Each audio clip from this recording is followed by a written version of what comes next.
D'abord, c'est un privilège d'avoir le micro pour pouvoir partager peut-être notre vision, parce que c'est pas seulement la mienne, c'est celle de beaucoup de gens maintenant. Cette vision qui nous amènera peut-être dans les 15 prochaines années vers un Canada différent, qui sera totalement différent de ce qu'on voit aujourd'hui au niveau de la santé. D'abord, on est parti d'une problématique, les coûts de santé qui approchent les 50 % de nos impôts, des enfants qui souffrent de diabète de type 2 à l'âge de 12 ans. Et finalement, on se rend compte que si on ne s'occupe pas de ces prochaines générations, et ces générations, ce sont, oui, des Québécois, des Canadiens, des communautés autochtones qui ont leur part de problèmes, puis pour faire affaire avec eux, au niveau de l'activité physique, des saines habitudes de vie, ils ont beaucoup de problèmes. Je dirais un peu plus même que les Québécois, que les Canadiens, que les gens du Sud, souvent. On a un devoir comme société de maintenant de créer des programmes, des projets qui sont rassemblables. Je suis bien d'accord avec la culture, sauf que la culture québécoise, elle est différente de la culture canadienne, elle est différente de la culture des différentes races. Il y a des spectacles, tout ça, ça rassemble les peuples, je suis bien d'accord. Mais une chose qui fait l'unanimité chez les humains, c'est la santé. La santé d'un Autochtone, la santé d'un Blanc, d'un Noir. Tout le monde a la même préoccupation, c'est de vivre en santé le plus longtemps possible. Et pour les adultes, c'est d'avoir des enfants qui grandiront sans problème de santé. Ça fait des années qu'on fête des 150e anniversaires dans ma région, le 175e maintenant qu'on vient de rentrer, qui vient de commencer. Le 175e qu'on fêtera en 2017 pour le Canada, le 375e pour Montréal.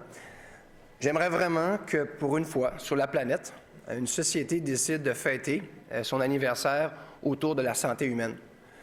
Parce que présentement, il y a un grand défi à relever pour les 10 prochaines années, dans tous les pays industrialisés, puis même ceux qui ne le sont pas. Les coûts de santé sont en train de miner l'éducation, sont en train de miner le savoir, sont en train de miner les technologies. Hier, on faisait une conférence avec l'Institut de cardiologie de Montréal pour augmenter leur notoriété, pour partir en campagne, pour ramasser des fonds, pour être en mesure d'augmenter finalement la recherche, l'innovation, pour continuer d'augmenter l'espérance de vie des gens. Et c'est là qu'est le problème. Vous savez que l'espérance de vie maintenant est à 79 ans pour l'homme, 83 ans pour la femme au Canada, et ça augmente de 1 année à tous les 5 ans. Et ça, c'est vraiment pas une bonne nouvelle. Parce qu'on est incapable d'augmenter l'espérance de vie, qualité de vie des Québécois et des Canadiens, qui est stoppée autour de 64 ans pour les gens qui n'ont pas les bonnes habitudes de vie. Et ça représente 80 % des habitants du Canada.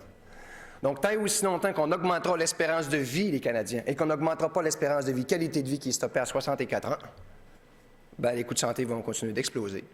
Et quand on va franchir cette année, en 2013, juste au Québec, cette fameuse barre psychologique des 50 % de nos impôts qui sont réservés exclusivement pour le système de santé, qui ne sert presque exclusivement au curatif, on s'en va tranquillement vers un désastre et les prochaines générations qui sont en train de grandir ou qui ont commencé à développer des diabètes de type 2 à 12 ans, ces enfants-là, on le sait, ça fait 2 fois qu'on le confine dans les 5 dernières années, qui auront une espérance de vie moins grande que nous. Mais c'est nos enfants, nous, là.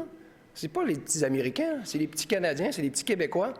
Ces jeunes qu'on se préoccupe, les communautés se préoccupent de leurs jeunes, ils l'ont dit tout à l'heure. C'est 50 % de ces jeunes ont 25 ans, moins. Je me mets dans leur peau, là, et quand on n'entend pas leur message, puis ils savent qu'ils sont minoritaires, ça ne peut pas être facile pour des dirigeants. Maintenant, comment rassembler tout le monde dans une même idéologie pour finalement changer notre culture? Et cette culture-là, au niveau de la santé, elle se change de quelle façon? Par nos décideurs, bien entendu. Ces décideurs qui arrivent au pouvoir pour les 4 prochaines années, pour ceux qui arrivent dans une ville qui doit faire un plan d'urbanisme pour les 10 prochaines années, de ces directions d'école qui ont nos petits pits dans leur école, puis qui ne sont souvent pas supportés par la population parce qu'ils se font juger, critiquer. On veut les évaluer, les sortir de nos écoles.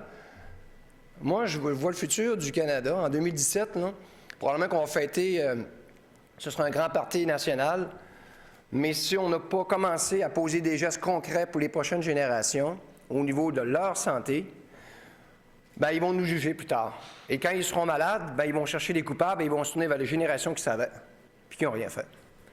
Parce qu'au Canada, au Québec, on fait la même chose, là. On fait juste parler, puis on critique.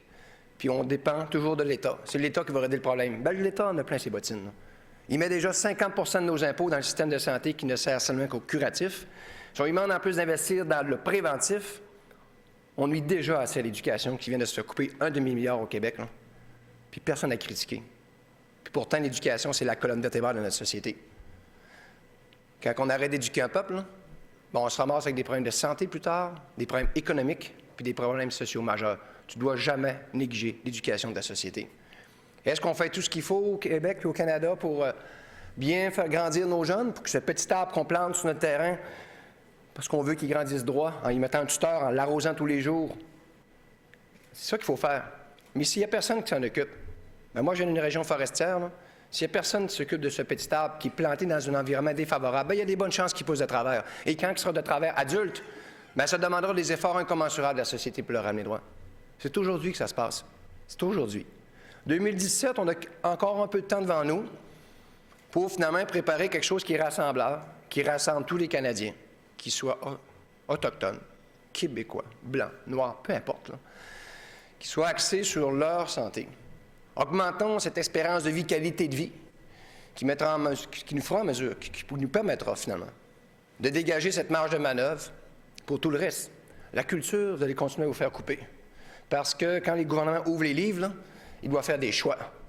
Et ils se tournent vers la priorité absolue des Canadiens dans les 40 dernières années, la santé. Puis les Canadiens disent une seule chose à leur gouvernement, touchez pas à la santé. Et si un gouvernement touche à la santé, il se fait mettre dehors aux prochaines élections. Donc, changeons notre façon de voir les choses. Et les dirigeants, quand ils arriveront au pouvoir, ils auront la capacité et le courage de mettre des leviers et poser des gestes qui seront en fonction de ce que nous, on veut. Ce qu'on a aujourd'hui, là, c'est pas les gouvernements qui ont mis ça en place, là. C'est les Québécois qui demandent ça et les Canadiens qui demandent ça. Ils font des sondages. Qu'est-ce qu'ils veulent, les Canadiens? Ils s'orientent leur politique en fonction de ce que les gens veulent avoir, parce qu'ils veulent se faire élire aux 4 ans. Une fois qu'on a compris ces principes, travaillons à la base avec les communautés, avec les enfants, créons un programme comme on a fait au Québec. J'aimerais ça vous passer une petite vidéo dans quelques secondes. Cette vidéo va vous montrer le grand défi Pierre Lavoie. Là, c'est pas une règle de bicycle, contrairement à ce que les gens croient. C'est un programme qui fait le tour du Québec. On a créé une caravane qui a coûté 1 million à construire. Et on rencontre tout près de 100 écoles par année. On visite toutes les provinces, excusez pas les comtés, mais toutes les régions du Québec. Notre programme maintenant s'est étendu à travers le Canada. Toutes les provinces canadiennes maintenant font le programme. On est en plein dans le programme présentement. Il y a sûrement des gens parmi vous là, qui font des queues énergie, là, qui se sont écœurés par leurs enfants ou les petits-enfants, aller à l'extérieur, bouger, marcher un peu avec eux, faire du vélo. Bien, sans le savoir, vous êtes en train de vous occuper de ce petit arbre qu'on a tellement besoin qu'il pousse droit. Puis les profs des écoles, là, je vous le dis, là, ils font la job. Ils ont juste besoin qu'on les supporte, qu'on les encourage, plutôt que de les évaluer. Donc, en 2017, moi, je rêve d'un événement rassembleur qui sera axé sur la santé humaine. On aura des manifestations humaines, tous les festivals, ces activités. On pourrait y donner une connotation humaine et santé humaine qui sera axée vers, en premier, notre santé, parce que la première personne qui en profite, bien, c'est nous. La deuxième personne qui en profite, bien entendu, la deuxième entité, c'est notre système de santé, c'est le gouvernement. Mais notre responsabilité en tant qu'adulte, c'est d'éduquer nos enfants pour qu'ils puissent grandir avec des valeurs et des principes qui sont totalement différents des adultes d'aujourd'hui. On le sait maintenant. Écoutez les pédiatres, écoutez les cardiologues, ils nous le disent depuis des années maintenant. Arrêtez de parler, posez des gestes. C'est un moment historique pour le Canada, 2017. Ce sera un moment historique aussi pour le 2017 à Montréal. Je sais qu'il y a des gens qui sont ici aujourd'hui, qui sont en train de penser pour le 375e de Montréal. J'en ai plein d'idées, moi. J'aimerais ça qu'on tourne ça autour de la santé humaine, puis on pourra inviter tous les pays du monde, parce qu'on n'est pas les seuls à se préoccuper de ce fardeau qui est en train de finalement miner ces pays développés. Parce que si on ne règle pas ce problème-là dans les prochaines années, ne vous en faites pas, l'éducation va continuer à se faire couper, les arts vont continuer à se faire couper, parce que la santé, ça augmente de 2 à 3 % par année, parce que la population vieillit et demande de plus en plus de soins. Moi, je demande une seule chose, arrêtons de produire des malades trop tôt. C'est la seule façon de corriger le problème, et ça passe par l'éducation. Donc, je remercie ce matin les 335 000 petits pits au Québec. Là. C'est le nombre de jeunes qui font des cubes énergie sur les 500 000. Je remercie surtout leurs parents, puis leurs grands-parents, qui les aident à tous les soirs et toutes les fins de semaine à faire le maximum de cubes énergie, qui se termine dans une grande fête au Stade olympique à Montréal, à la Ronde. C'est compliqué, là. Ça coûte 1,1 million organiser la grande récompense. Là. Ça coûte 200 000 les transporter au Stade olympique. Puis le Stade olympique, c'est nous autres qui le payent. Mais qui finance tout ça? Rio Tinto Alcan, Saputo, Desjardins, Pfizer, Jean Coutu, Sport Expert. Des grandes entreprises du Québec qui investissent pour la première fois de leur vie là, dans un programme de prévention en amont. Ils ont investi beaucoup dans les hôpitaux à acheter des équipements, essayer de soigner les gens qui étaient malades. Là, les coûts de santé continuent d'exploser. Ils ont compris que pour corriger une situation, on commencera le plus tôt possible. Et ces jeunes-là arriveront bientôt, comme il y a 25 ans. Dans les écoles, on a éduqué nos enfants pour protéger l'eau et récupérer, parce que c'était important pour l'environnement. Ces jeunes ont grandi. Aujourd'hui, ils ont créé 2 générations qui avaient l'esprit beaucoup plus vert et ils nous ont tous aidés à prendre le virage vert. Et aujourd'hui, tout le monde est prêt à faire sa part pour l'environnement. C'est le même mécanisme qui a été mis en place. Le Québec est un leader. Quelle sera la prochaine province qui va emboîter le pas? Maintenant, toutes les provinces participent au grand défi. Ce sera le côté anglophone qui sera le défi pour nous. Ne vous en faites pas. On est brillants. Puis on sait que c'est une préoccupation de tout le monde au Canada. Puis on va le travailler pour que ce soit un projet maintenant aussi fort pour les autres provinces qu'il était fort au Québec. Donc, je vous invite à regarder cette vidéo, qui était le début du défi, le 3 septembre 1999. À l'époque, j'étais seul avec mon fils, que je voulais sauver, qui allait mourir de l'acidose lactique. Sa sœur était décédée 2 ans avant de la même maladie. Cette fois-là, ce qui m'a mis dans l'action, c'était mon fils. Je voulais le sauver, tout simplement. J'avais réalisé que je n'étais pas un homme d'affaires, que je n'étais pas un médecin, mais que j'étais un athlète, par exemple, que j'avais un outil extraordinaire sur mes mains, qui était un vélo, qui me servait à gagner des médailles à travers le monde, que dorénavant, j'allais m'en servir à faire autre chose, faire avancer la recherche sur l'acidose lactique. Aujourd'hui, on a découvert le gène, le dépistage est commencé dans notre région. On a créé notre modèle animal, puis on travaille sur 2 molécules. Et celui qui a fait ça, c'est un mécanicien. Ce que je demande aux gens aujourd'hui, c'est qu'on a tous la capacité d'amener un changement dans notre société. Et M. Lauzon, il y en a plein parmi vous qui sont dans leur famille, qui peuvent amener leur contribution à changer cette culture qui a tellement besoin de changer, qui va mener le Québec et le Canada pour les prochaines années. Donc, je vous invite à regarder ce petit vidéo qui dure 2 minutes.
Merci.